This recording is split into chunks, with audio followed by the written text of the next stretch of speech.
midnight each day. On Valentine's night. Time as you know it freezes. 20 minutes past 10. Keep up, Doctor. Thinks we're going to smother her in her sleep. I'm a grave digger, Doctor. I was at home. David is my husband. All on my lonesome. Stabbed him with a steak knife. Nothing changes. I'm a qualified angel of death. When I'm dancing, You get this day over and over, Hilda, I black out. I don't think she's got long. and Laurie just... Naked on the beach.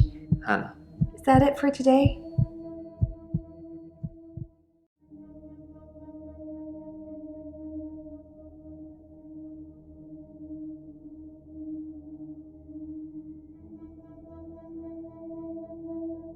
Hello again, Doctor. I had a bit of a shaky loop incident, but let's not talk about it. Yesterday, I set fire to Hannah's clothes in the garden. I just wanted the day to move forward. I instantly regretted it. And lo and behold, here we are, a new day. Hannah's clothes are a pile of ashes.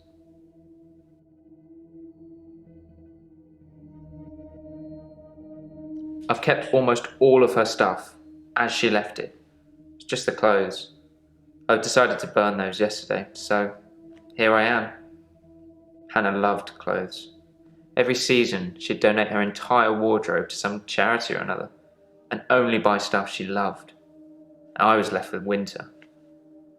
I don't even know what her favourite season was. Does it matter? What's your favourite season, Doctor?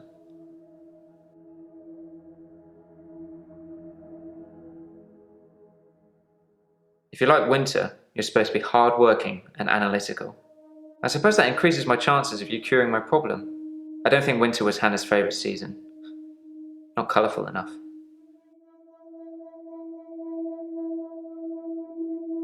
Dr. Dekker felt that Hannah was holding me back. The memories of Hannah. In his opinion, I was holding on to the past. So I guess he cursed me, if that's even a thing. Yes, Dr. Dekker cursed me. I don't really want to talk about it, but let's just say I blame him for the way I am. Can you give me some advice, Doctor?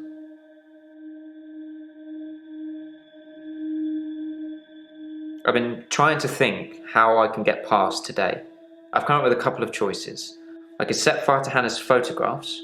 I've got them in Dropbox anyway. But setting fire to the clothes did the trick. Or setting fire to a rocking chair. She sounds like an old lady, but she loved that rocking chair, which I've not sat in since.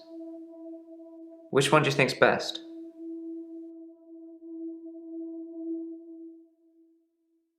Set fire to the rocking chair.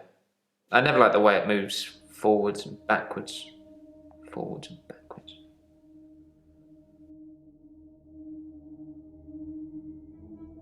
I was at Henley Church on Valentine's Day, visiting Hannah's grave. It was the anniversary of her death. Her parents wanted a huge funeral with all the trimmings. Hannah would never have come for it. But it does give me somewhere to visit. I got to write the epitaph.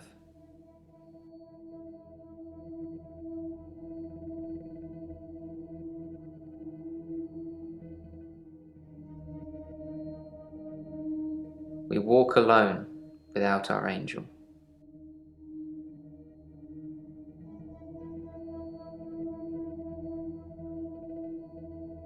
I'm not religious, but when I wrote Hannah's epitaph, I knew her parents would want some acknowledgement of the great bearded one. But she was an angel to me. She was an angel to everyone.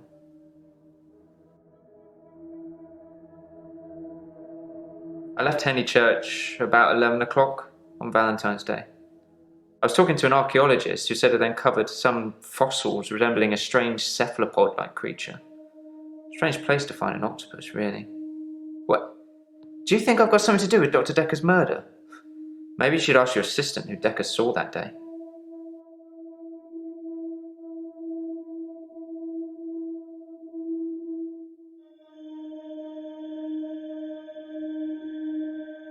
I've been alone since Hannah. I can't imagine anyone ever replacing her. Not that I've looked. Do you think I should look for someone else?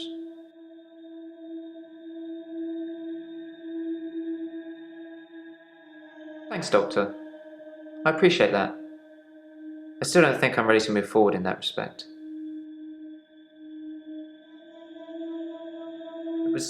It was a missed call. It was Valentine's Day, so I wasn't in the mood for conversation.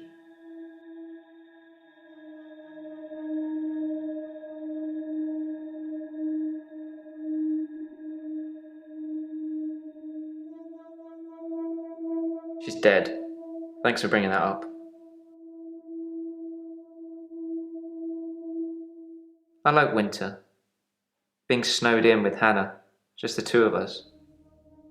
That's paradise. She was interested. Maybe I misread.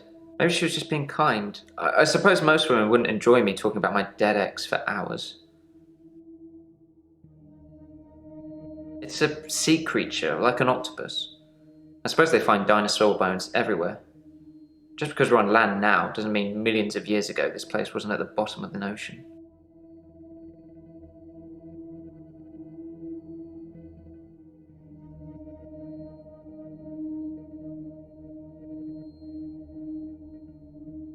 I haven't been back to the beach since our last session, and no blackouts, new doctor, and new hope. You're much better behaved than Dr. Dekker.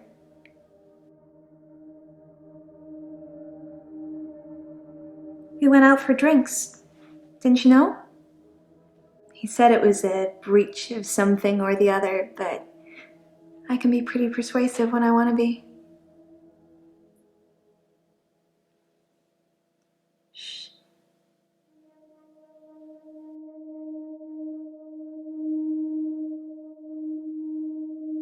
Yeah, drinks. I think Dr. Dekker ordered neat whiskey. I had water. I don't drink.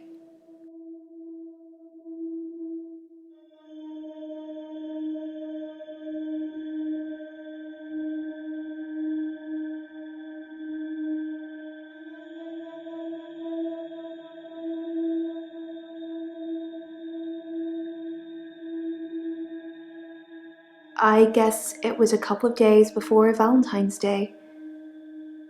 It wasn't a date or anything. I noticed in our sessions that he'd been acting a little strange. He just didn't seem right. I wanted to find out what was wrong.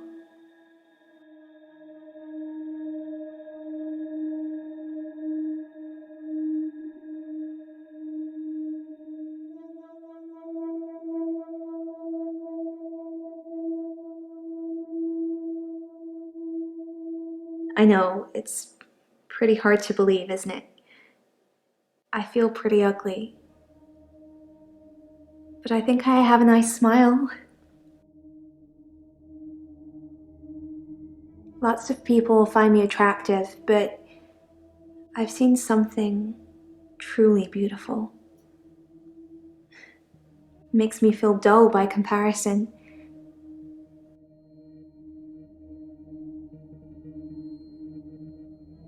I have a recurring dream where I find something beautiful in the sea. But I don't know you that well yet, Doctor. Let's wait a while before I tell you my most intimate secrets. Sorry to cut in, Doctor. I've just had a phone call from a solicitor.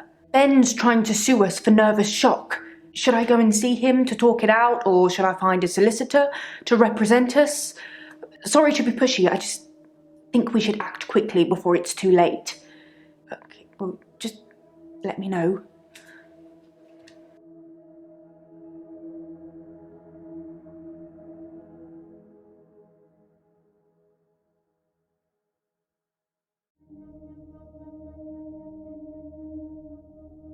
Wouldn't you like to know? Is our session up now?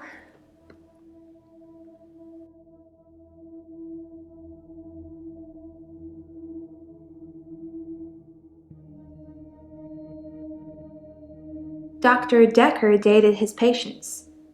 That's not good behavior, is it?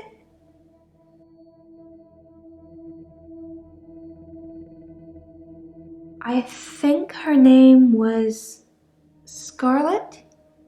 One of his patients, an older woman. I guess that's how he liked them.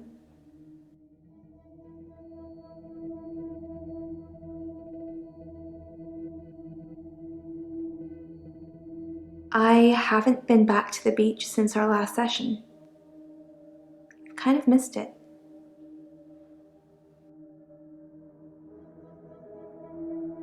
You do something a lot, you're gonna miss it. I suspect I'll go back there soon, but it's helped with the blackouts. I didn't do anything on Valentine's Day. I washed my hair and then I walked along the beach for the whole night. It's actually true. I saw one of your patients actually. The nurse. She was on the pier with someone. Pretty much all of the night too, so I can vouch for her even though she probably didn't see me.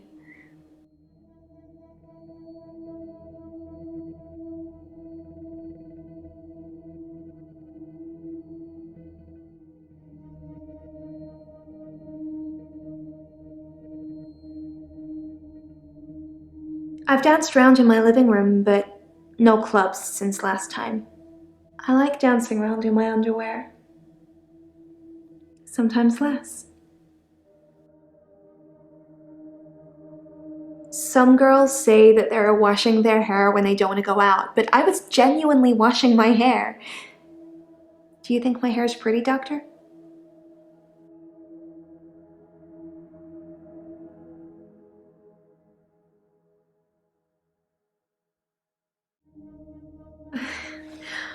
It's such a mess, but thank you.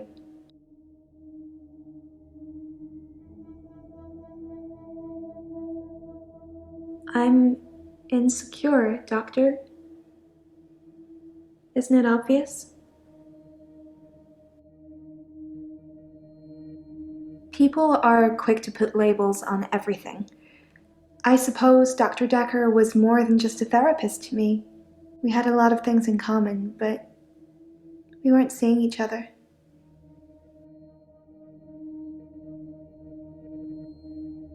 I'm not seeing anyone at the moment. Are you offering, Doctor? Well, you have my number, Doctor, and my address. I'm sure you can put 2 and 2 together, if you want to.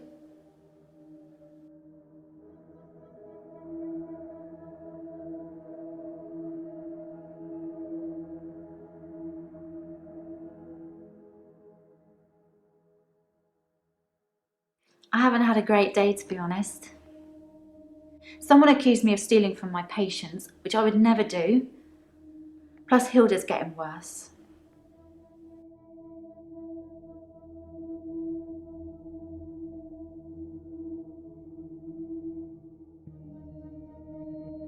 Hilda's the one I mentioned in our last session. She's dying. I can tell. I need to see her before it's too late.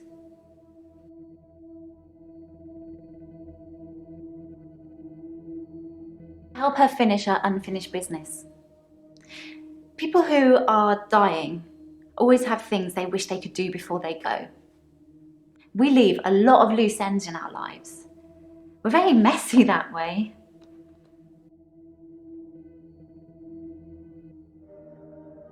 Hilda wants to see her daughter.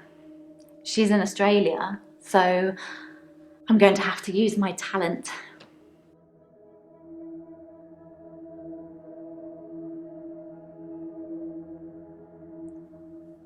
I can change my skin.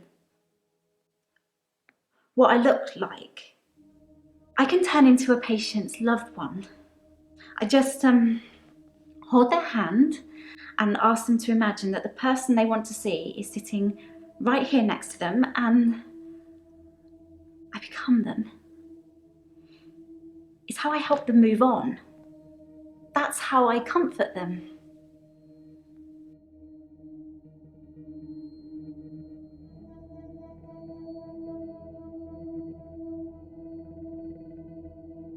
I only shift at work to help my patients.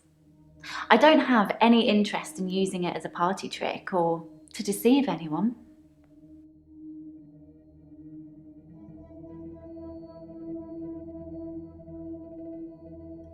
This?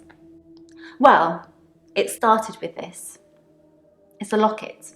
Alice, one of my patients, gave it to me before she died.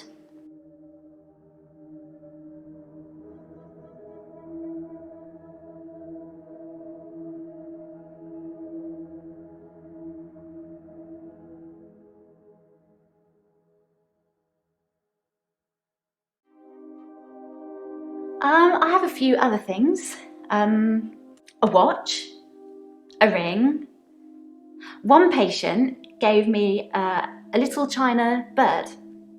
They're not valuable, just trinkets, really.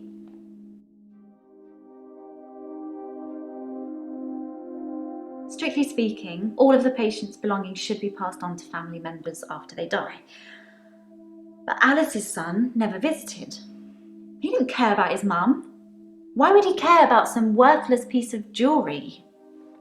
It just doesn't feel right to me. What do you think, Doctor? Am I wrong to keep the locket?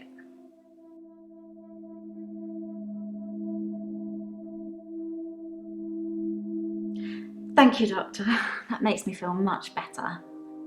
I shouldn't let what Terry says bother me so much.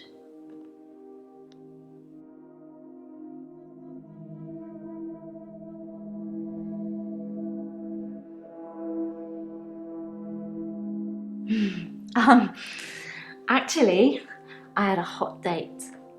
It wasn't anything serious, just some guy I know. But it was a nice date, different to what I'm used to. It was very traditional, old-fashioned, you know? Dinner at a nice restaurant. Then we went for a little walk along the pier, held hands, had a bit of a kiss. Then he called a cab and I went home, alone. I think it was about 11 when I left Max. I'm sure you could check with the taxi company if you really wanted to, if you think I need an alibi.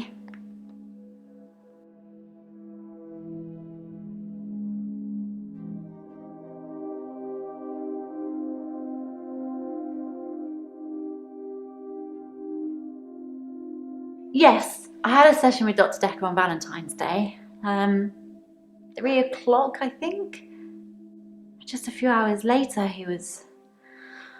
I still can't get over it.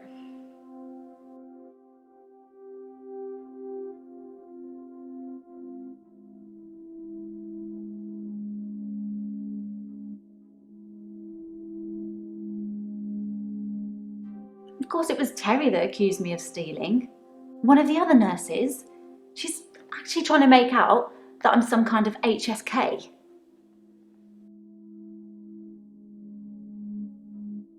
Healthcare serial killer. You know, like those nurses that kill loads of their patients. I'm surprised you haven't heard of it. Anyway, because a few of my patients have died on me, and some of those patients have given me gifts, Terry thinks it means that I've been killing them off.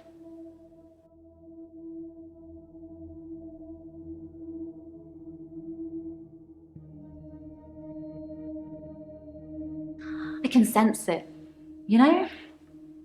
It's like when you're outside and there's a sudden change in the light or the air feels different and you know it's going to rain.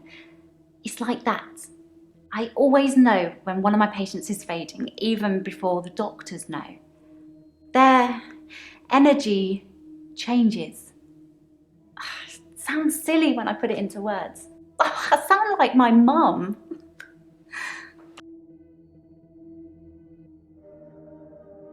His name is Max. He's really sweet, but I don't see a future between us. He's not really my type. I've known Max a couple of years, but this is the first time we've been on a date. I don't think he's boyfriend material.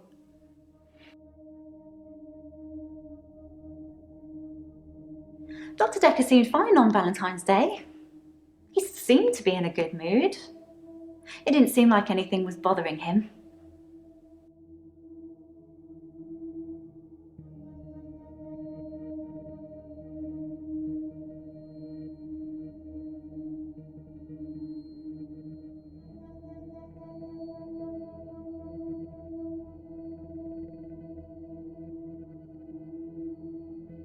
It's the anniversary of my parents' death today. I went to the lake house. I always go to the lake house anyway, but it's also where they died.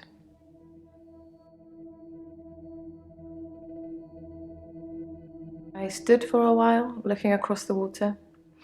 It's peaceful there. It's the place that makes me feel the most. There was a girl there, by the lake, only about 9 or 10. She was fishing, if you can call it that, with one of those nets on a stick.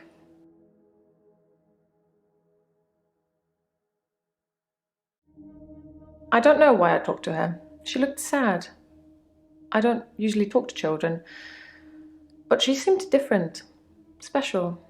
I'm allowed to talk to her, aren't I, Doctor? Good. It felt nice. I felt like I was being nice. I felt human. So I can find her and talk to her again, Doctor.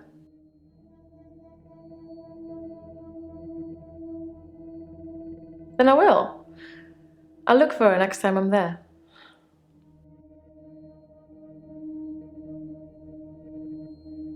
David had been hunting again, and, well, she's seen some of the skins he hung around the lake house.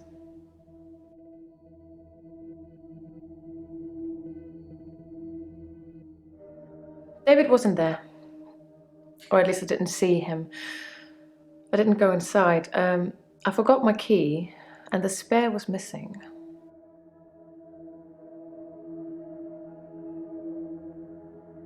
Animal skins. David hunts, then skins. It's horrible, really. He's not really good at either job, so the skins still have great lumps of bloody carcass hanging off them.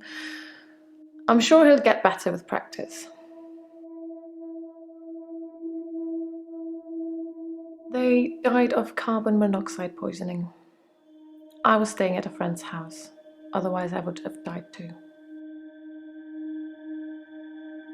The day Dr. Dekker was killed, I had a session with him in the morning at my usual time, 11 o'clock. That was the last time I saw him.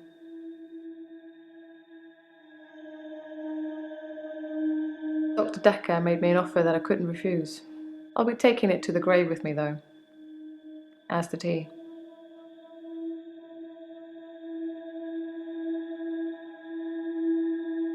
I don't know. I suppose she just reminded me of me. I spent a lot of time alone as a child.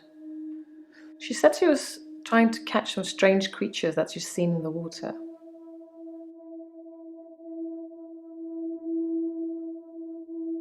I don't know. Minnows, probably. Everything's strange when you're a child.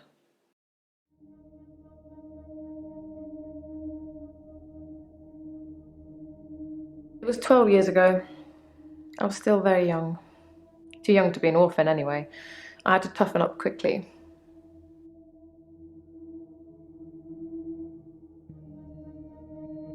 Met isn't the right word. David has always been there, in the shadows, on the periphery. I move in very exclusive circles.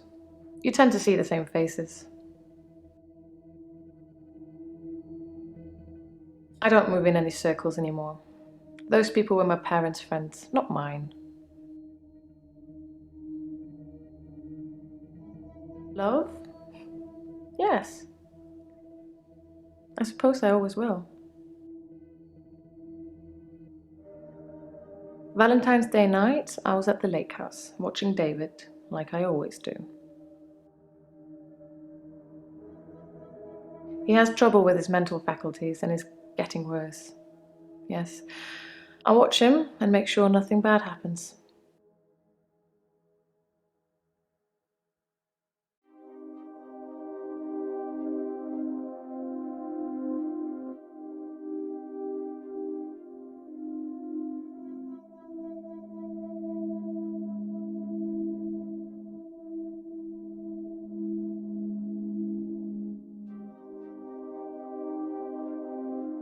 There's something I want to tell you about. Something else that's wrong with me. I think I've been getting a bit out of control in my hour.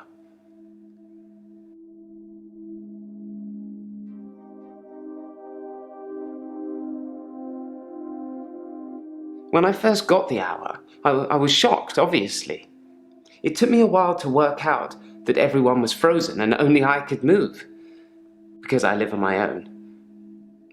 What would you do, Doctor, if you had an hour where everyone was frozen? Go to a fairground?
Yes, I would steal too, and I have stolen. I ran out of milk, so I thought I'd go to the local all-night shop and get some more. I was absolutely intending to pay, but when I got there, everyone was frozen. I thought about leaving money on the counter, but that seemed weird. The cashier would wake and suddenly this money would have appeared from nowhere. But I've stolen bigger things.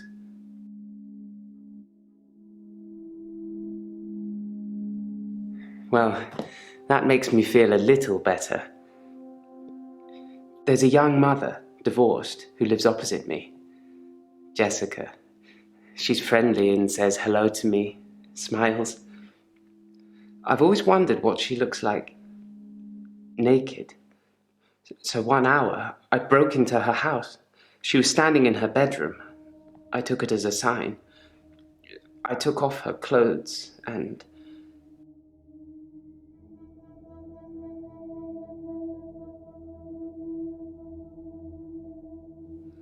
I took photos of Jessica when she was naked. When I'd stripped her. When she was naked and frozen. I didn't want to have to do it again, to strip her again. So I took pictures to remind myself what she looked like. That's wrong, isn't it, Doctor?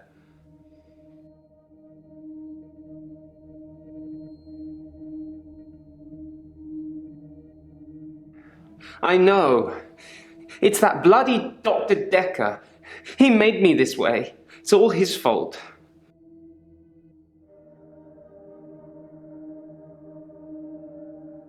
Like I said, I originally presented with depression, and everything was going well for a while. Then Dr. Dekker changed.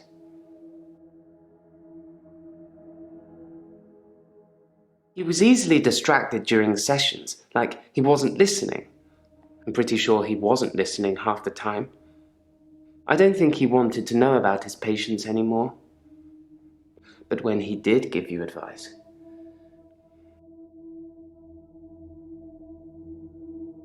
He told me to use my imagination, to make something up, to think something crazy, and it would become real.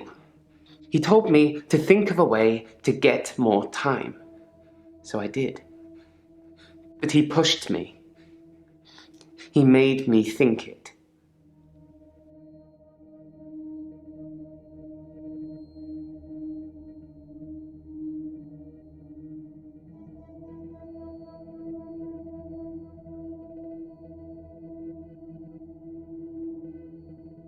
I dug the grave for Dr. Dekker. I helped carry his coffin to the burial site. Do you know what? It didn't weigh enough to have a body in it. Why do you think that is?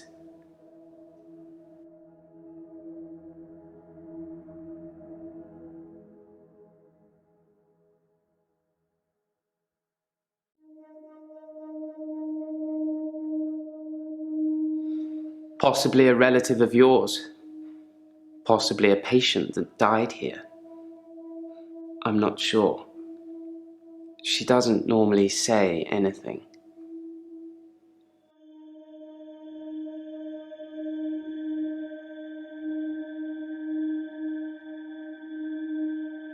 Ha!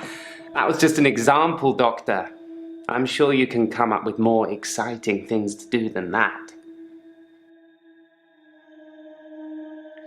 I did think, what good could I do, other than catch up with work?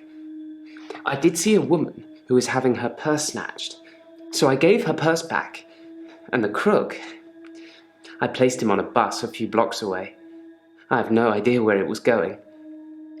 She'd never really be able to thank me, so I took another picture.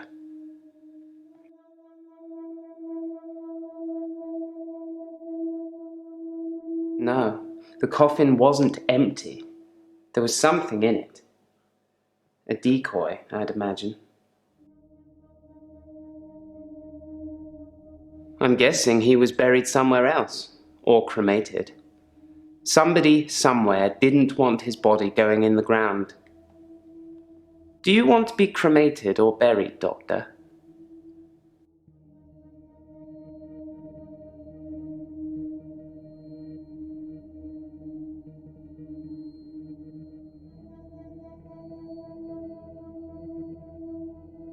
That's a good choice, Doctor.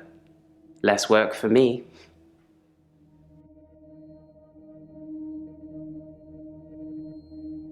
I spent most of Valentine's Day at the art gallery. Well, the evening part, anyway. They had a display with the theme, Love Conquers All. I didn't get most of the paintings, but they were well done.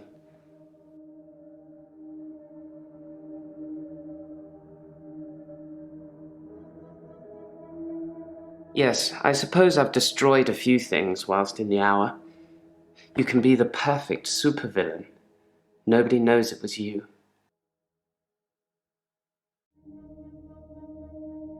That wretched dig goes on 24/7. 25/7, if you ask me. Your patient, Nathan, caused quite a stir. He interrupted one of the female students all night, apparently. Made her miscategorize some findings, going on about his dead girlfriend. It's amazing what you hear at the coffee machine. Well, I suppose that's a bonus. We're allowed to use their coffee machine while they're there.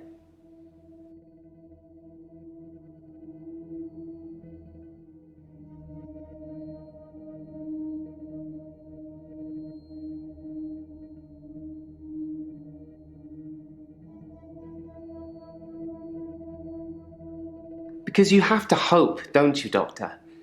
It's only the power of hindsight that made me realize how toxic it all was. And after a point, you go too far to be able to come back anyway.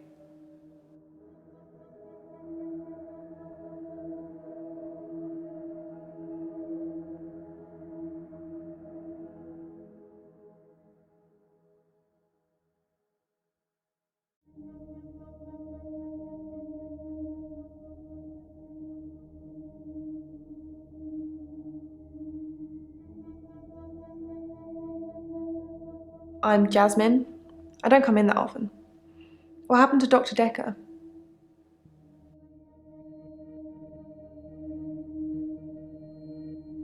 Oh. When? How? Sorry, you probably don't know, do you?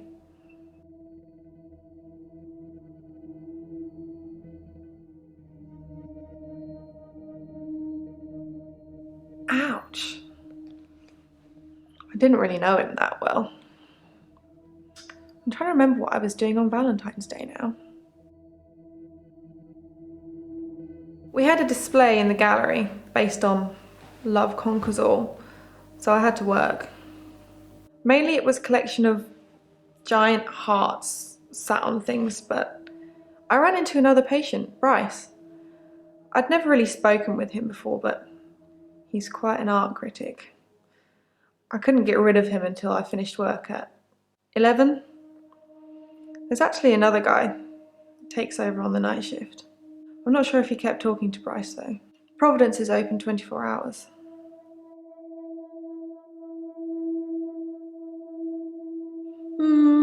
There's not much to tell. I knew he was a patient here. I'd seen him in the waiting room a couple of times. He likes art and talking and looking down here instead of up here. When you see a painting, it stands still. When I see one, it's moving, like a mini film, like little vines. But when there's a person in the painting,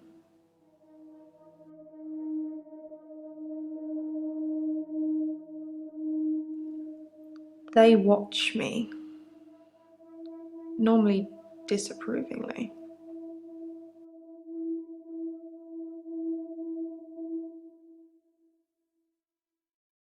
Because they don't think I know how to appreciate art, because I'm too young. Yes, of course. Otherwise I wouldn't be working in an art gallery. I love art. I love paintings. Like I said, they move for me. When I want them to, normally. When I want to really get inside what's going on.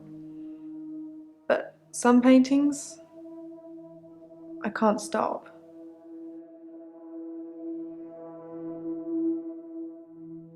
I've been working on portraits, at home, outside work. But my paintings aren't so good. Nowhere near Providence standard. I painted a man, Dorian. You know, after Dorian Gray. I wanted to try and capture someone aging, so I divided the face into thirds and painted a boy, his father, and his grandfather in each third. It was hideous. And it started talking to me.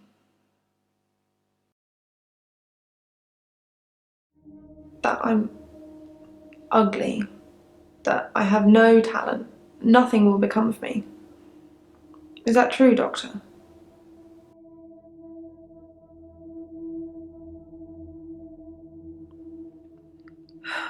I hear it so many times from that wretched painting. It's in my head. But thank you.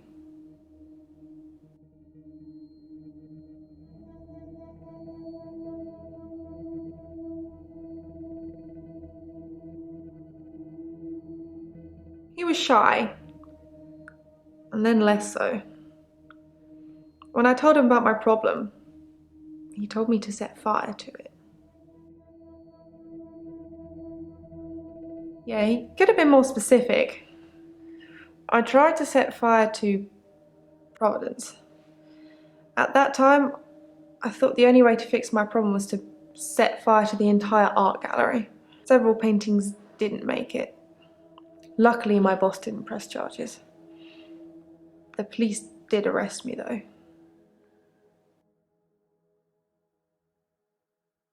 My boss, Petra, she's just lovely like that. Providence has gone through some tough times, and I've only been there a year. She invested her life savings, and it's still not making any money. Such a sweet lady. You'd do anything for her.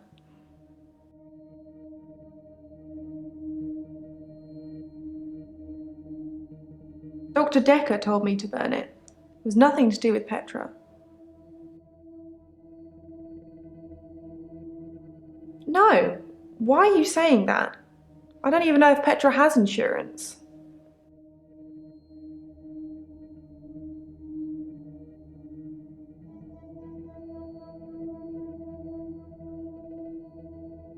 I already ripped up the painting. It screamed as I cut it. And now whenever I close my eyes, I can see it, hear it. I need the tablets, Doctor. I need them. The temazepam, the sleeping tablets. The ones you gave me last time. Dr. Dekker gave them to me. They helped. I know it's in my head. I know paintings can't talk. What's wrong with me, Doctor? Why do I do this?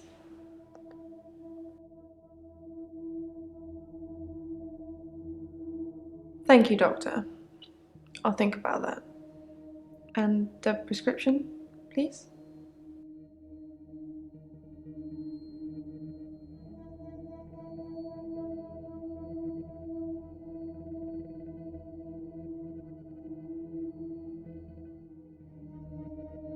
I'm Lacey Hendricks. So you don't know about me then?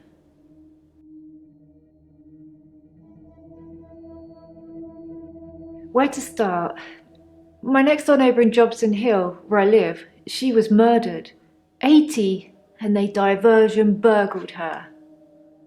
But she was wise to it and started calling the police. They slit her throat with a bread knife. So I started a neighbourhood watch.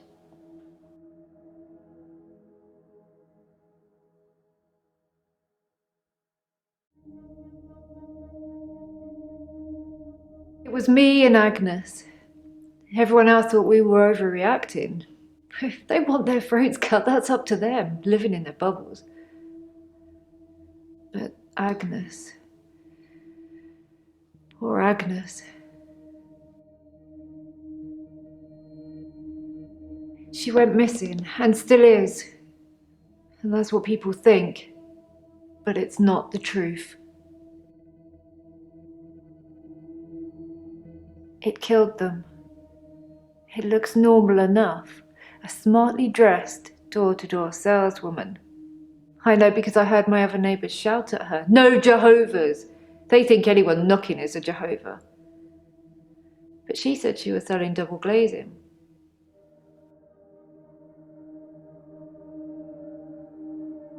I don't know, I didn't answer the door. Best not to nowadays. But I watched her go to Agnes's. Poor Agnes. She let her right into her house.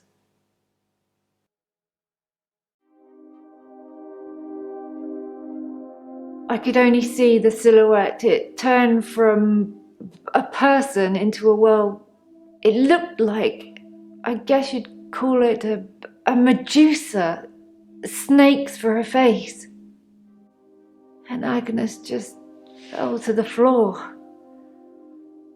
A few minutes later, the woman left, smiling like the cat that got the cream.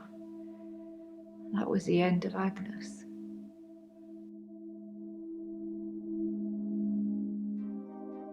I saw it with my own eyes. What more proof do I need? You're starting to sound like Dr. Dekker. He didn't believe me either.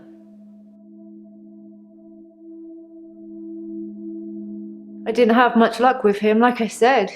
He didn't believe me. He thought I was having a hallucination caused by the stress of my neighbour being so brutally murdered. Where is Agnes, though? I haven't found her, have they? Have they?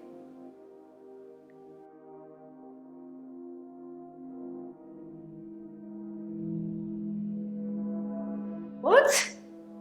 That can't be possible. Is that true? Why don't I know about it then? When was this then? Is she alive? Her useless husband is.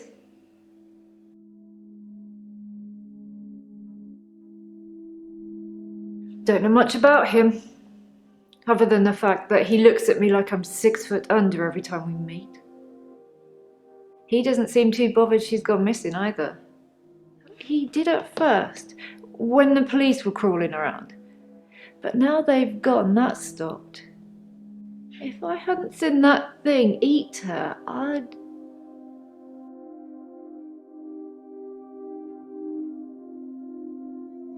No. He's a weaselly little man who spends far too much time in his garden. It's probably like the National Trust back there. The constant digging and building, pruning and sawing.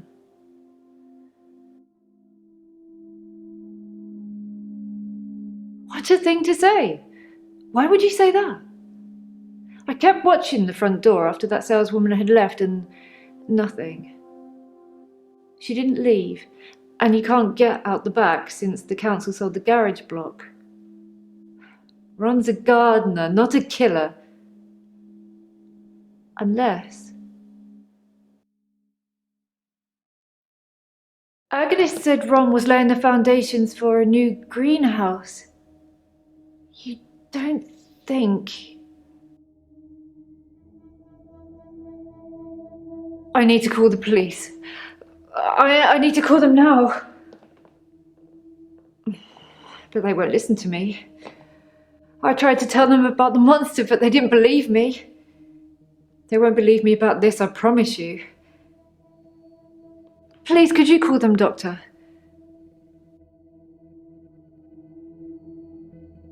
Thank you, Doctor. Now give me a pen and I'll write down the details for you. Don't you want to know why Dr. Dekker called me the leech lady?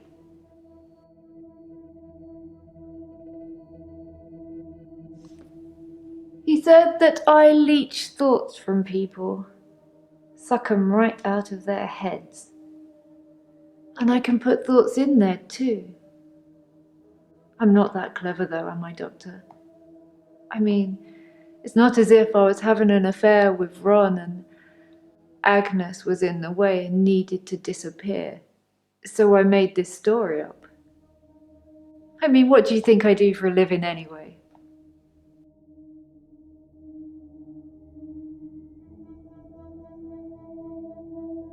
Doctor, you're so good. We're going to get on just fine. I was at Henley Church. They had a service that ran right up till midnight. For us less fortunates without a love in their life. Well, now. Do you have someone, Doctor? Do you have a love in your life?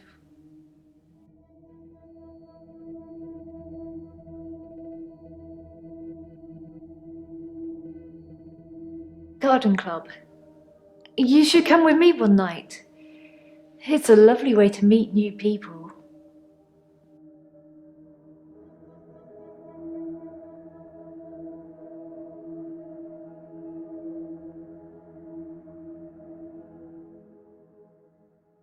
Hey you! Thanks for helping me with this grief thing. I'm not sure I have it though.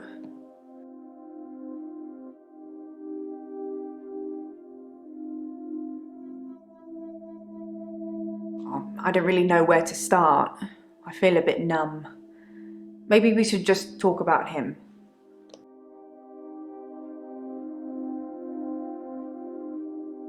It hadn't even been a year. He was a quiet, solitary man. A good listener, as I suppose you'd need to be. His confidence did grow as time wore on, but that's what you'd expect after you've fitted in. I mainly miss our chats. He used to work late with me and tell me things about the patients, things that I probably shouldn't have heard, but did. What do you think of the patients? Nah, perhaps you shouldn't say. You can ask me, go on, I'll tell you what I think.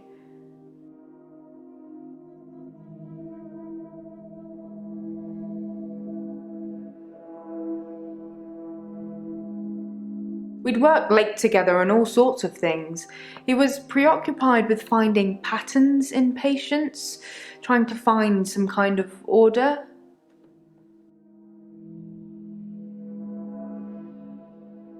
Mainly he was searching for a common experience the patients might have had. That's what led them to his office. He'd study everything, even the referral letters. Yes, letters, parking tickets, holiday destinations. You know, I find those referral letters, he was sure there was a pattern in them.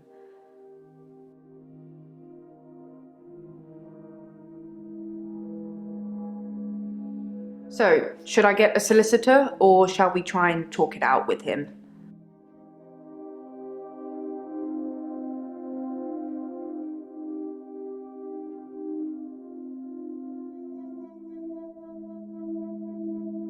Good choice. I'll go and see Ben to see if I can get him to call off the dogs.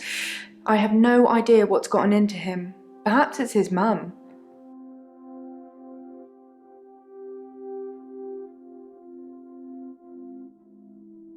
Ariana is a special girl. You know, there's something about her that just makes you want to follow her.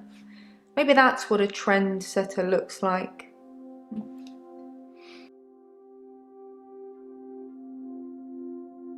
I think Bryce has a lot of misdirected anger.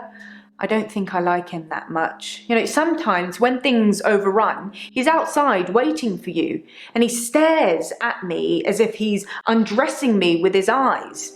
You know, he's not the first person that's done that, but still, you know, it feels worse coming from him. Claire seems to be shaken by something. You know, I offer her drinks every time she comes in, but she always refuses them. It's as if she just wants to come in, get her session over with, and then run off to do something else. It's a bit rude, isn't it? Elin seems like a lovely person. I'm not really sure why she's here. Oh, I just want to cuddle Nathan all up. He's such a mess. He's always in the same clothes. You know, he barely talks to me though. It's the same hello every time. He reminds me of Tom.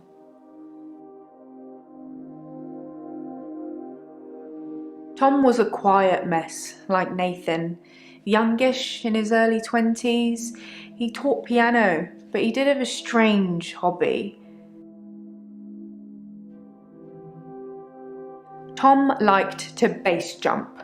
That's basically falling from a huge building or mountain and pulling your parachute before you hit the ground. He started to think he could fly. Dr. Dekker tried to talk him out of it, but Tom had to prove his point. So one day, Tom decided to base jump without a parachute. Can you guess what happened? He did die. He was hit by a rock from further up the mountain. He never got to fly. Nathan thinks he knows what his problem is too, but if he's not careful, he'll get hit by that rock. I wish I'd said goodbye.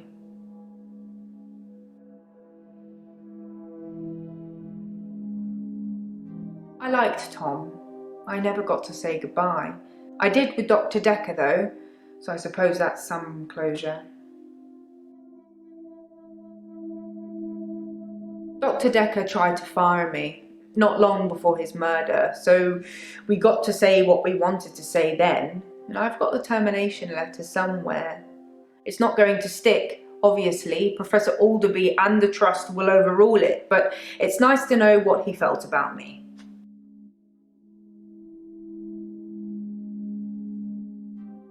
Professor Alderby is a trustee. Did I not mention that?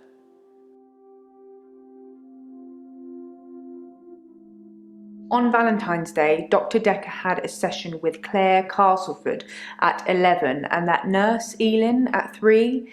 Everyone else cancelled. You should see this place Christmas Eve. I was at home though, so I don't actually know who came in. Dr. Dekker did phone and ask me for Nathan's number, which is a bit strange.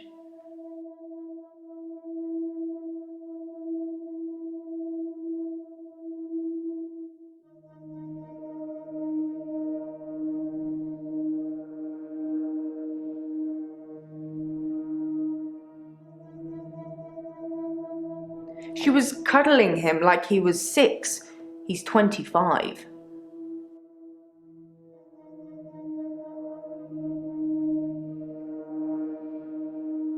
Most of the patients are suspects according to the police. Almost all the patients are referred, and some of them are privates, but Dr. Dekker didn't introduce any of them. So you watched the tapes? Gold star for you. It smashed.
Hunt, I can change my skin. then skins. Dr. Dekker dated his patients. I had a hot date We went out for drinks. I took photos of Jessica. Dr. Dekker did on phone Valentine's Day. and ask me for Nathan's number. There was a girl there. Am I wrong to keep the locket? I'm allowed to talk to her, aren't I? He was preoccupied with finding Photographs. patterns. Rocking chair. I haven't been back to the beach since, I had a bit of a shaky loop incident. where I find something I set fire beautiful in the sea. to Hannah's clothes in the garden. I dug the grave. I wish I'd said goodbye. Dr. Dekker cursed me. It didn't weigh enough to have a body in it. Oh, Doctor, you surprised me. Reminds me of Officer Yates. Did I ever mention I had a special friend in the police force? Nah, it's not something you drop politely into a conversation. He's been doing some digging and he's found a couple things. There's a crime scene report that goes into all the gory details and another report that's about a patient you're seeing today, Claire. I'll put them both on the desk for you. And thanks for the grief counselling, by the way. It's really been helping, you know, I'm so glad you're here.